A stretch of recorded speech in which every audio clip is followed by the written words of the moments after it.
Hey everybody, welcome back to a short episode of Gavinsky's Tutorials. In the video today, I want to look again at the app jAmp Percussive, which I did a walkthrough on a few days ago. In that walkthrough, I mentioned that there were a few things about the app I wasn't that clear on. And now that I'm clearer on those things, I'm going to discuss a few aspects of the app in more detail in this video. It really kind of bothered me after I made that video that there were a few things that I wasn't clear about. So I want to put that right with this video.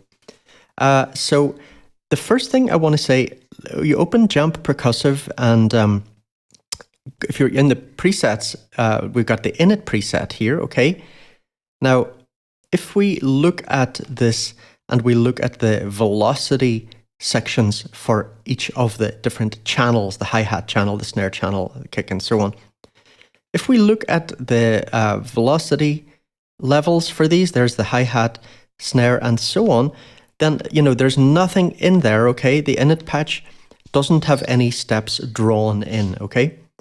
Now, what we're going to do here is, first I'm going to press overwrite here, and this will allow us to see when we use the app to just generate drum sounds without doing any manual programming of steps in the velocity section of each channel.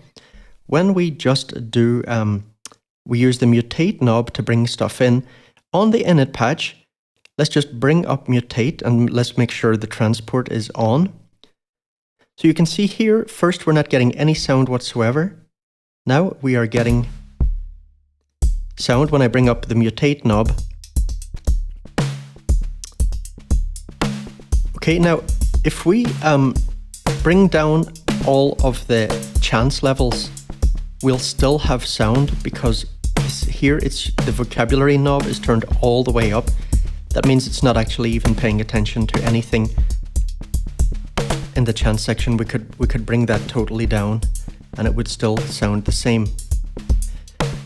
The settings in the sequencer for chance and intensity will only match. So chance is just the chance that we will actually have a hit on that step, and intensity is how loud it will be if we do get a hit on that step.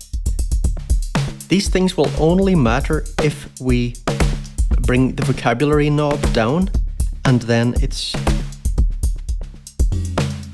going to use these chance and intensity settings combined with the mutation knob to add hits. Now, you can hear that sounds really kind of rubbish, doesn't it?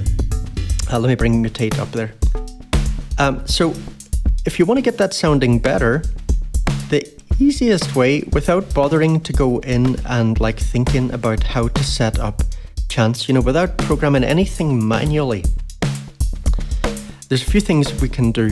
I mean, one thing, you could just, reduce the chance value on each step, then it would be a lot less busy.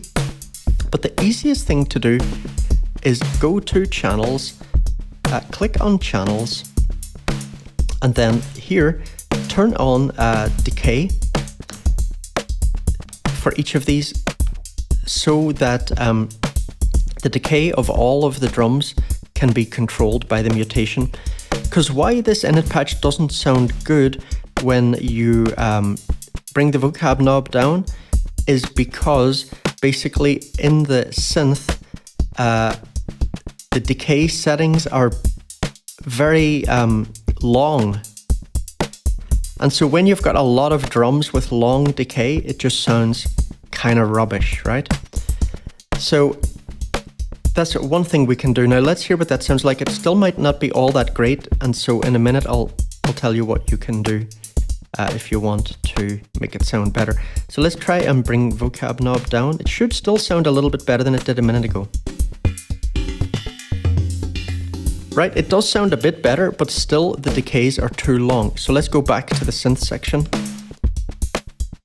And what I'm going to do now is just very lazily and without even, giving much attention to it, I'm just going to bring the decay value down for all of the drums, one by one. So let's just first tap on kick and bring that down. Now I'm going to tap on snare and bring the decay down. Tom, high tom, the low tom, the cowbell, the hi-hat, the ride cymbal, and the crash cymbal. Let's go back to the sequencer, and now let's try bringing the vocab knob down. So you see now we're able to sort of bring in, again, you know, some of these, the decay might still be a little bit long, but it's a lot better than before.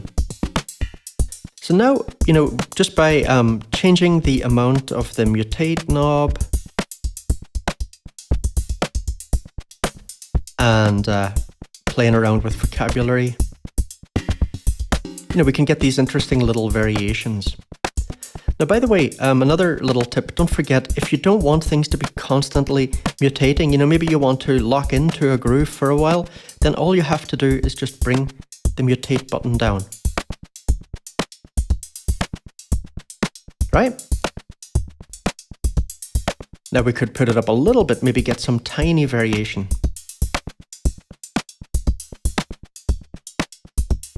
Right? That is super important. You know, say you want to record a bunch of MIDI from this, you're going to then like build a track in your DAW and do it a little bit more intentionally. You're definitely going to want to record some parts where you've really brought the mutate knob down and you just or brought it down very low and you're just getting some mild variations, or bring it down entirely to just basically freeze some patterns that you like and just keep them looping. Okay, so let me bring mutate back up, and now let's look at the solo knob.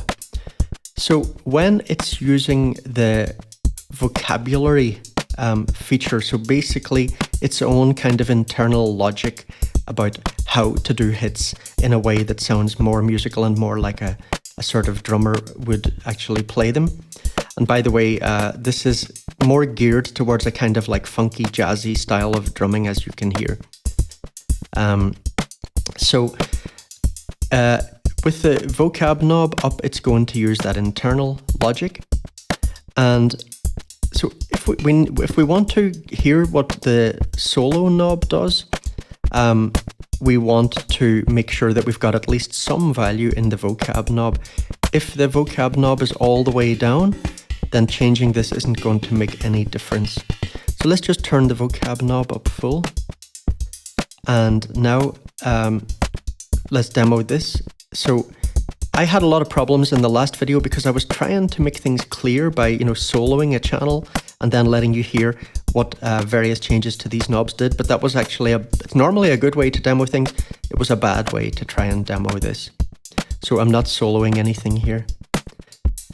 Actually, first I'm going to just demonstrate changing this knob. So here the groove is emphasizing cowbells a bit more. If we bring it down here, here it's emphasizing the hi-hat more, okay? Yeah. And then if we bring it down, so first thing in the list is cowbell, right? So if we bring this all the way down, now it's more cowbells.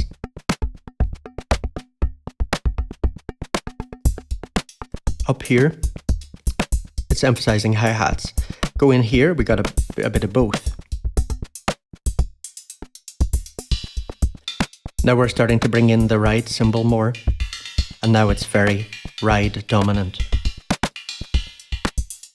Okay, so this will work as long as you have some value on the vocab knob and as long as you've got some mutation value. Now let's bring it back to hi-hat. And now let's look at the solo knob. So the solo knob also just uses the kind of internal algorithms for making good grooves.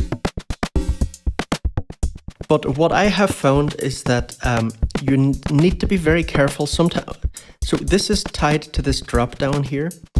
And in some of these modes, having a high value on the solo knob and a high value on the mutate knob and on the vocab knob can sound pretty bad. Mostly they sound okay. I think it's mainly with maybe the rolling and flams. You need to be careful. You may need to dial down the amounts in some of these knobs to get it sounding good. So let's try first with the solo knob all the way up. Now, these things are not explained in the manual. It's really a pity. So some of these things this is just doing drum rolls. This is flams. So bringing in a little extra hit before or after your main hit, something like that. This is something right, left, kick. It's some kind of drumming technique. 4/2, I don't really know what that is. Singles is some other kind of drumming technique. I think it's something doing a beat with the left hand, then with the right hand, something like that. I really wish that those were explained in the manual. Now, let's go through them. And so again, remember, each of these you can get a lot more variety by just, adjusting the mutate knob, the vocab, and the solo amount. You can really get variety in your grooves. Again, get something that you like and just bring down the mutate knob and, you've locked in whatever it was that you last had. Or if you're on a glitch mode, it'll just go back to whatever it was at the start before you started doing any mutating. So let's see the rolls here. So I'm going to try with mutate and solo up high.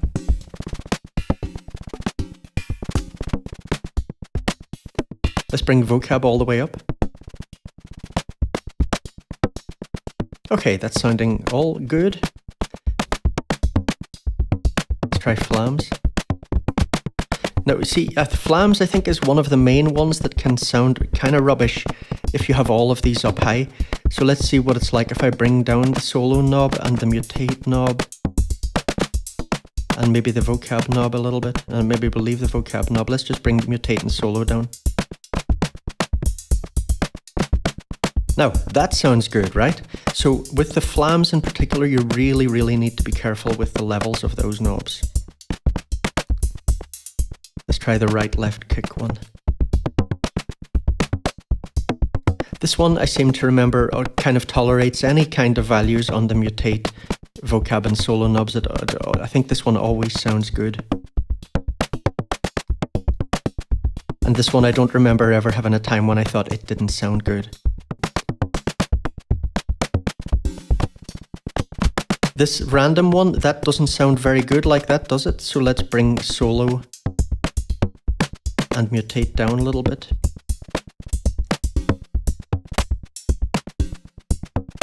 That sounds good. Yeah, great. Now again, remember you can change, how all this sounds by playing around with this knob.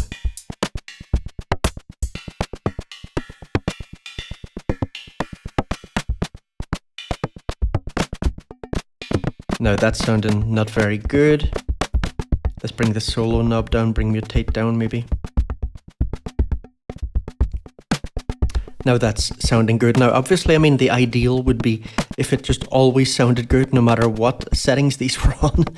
I don't know, maybe you need to spend more time with it. I think if you're going to change this to like flams or random, you're really going to want to dial down the mutate and solo values first, because they're the ones that generally can sound most problematic.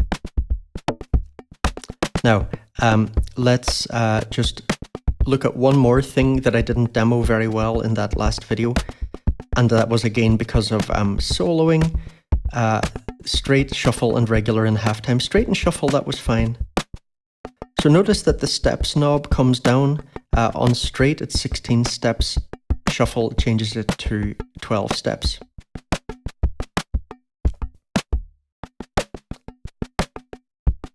Now, you can, change this manually if you want. Let's put it back to straight. Note that the change will only happen at the start of the next bar. So this is the regular groove. I just click to snare here. This is the halftime.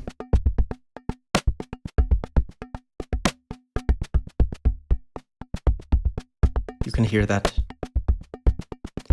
Let's change to shuffle and see what that's like.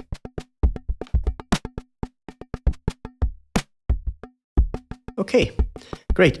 Another thing in that last video was I was demonstrating the manual, sequential, and random, and it was sometimes just jumping between different patterns, and it wasn't going through them sequentially when I had it on sequential mode.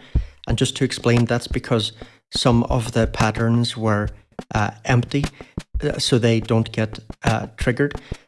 This was using some factory presets. I mean, I do kind of wonder why the developer had it, that, you know, a preset had something in pattern 0 and pattern 5, but nothing in the ones in between.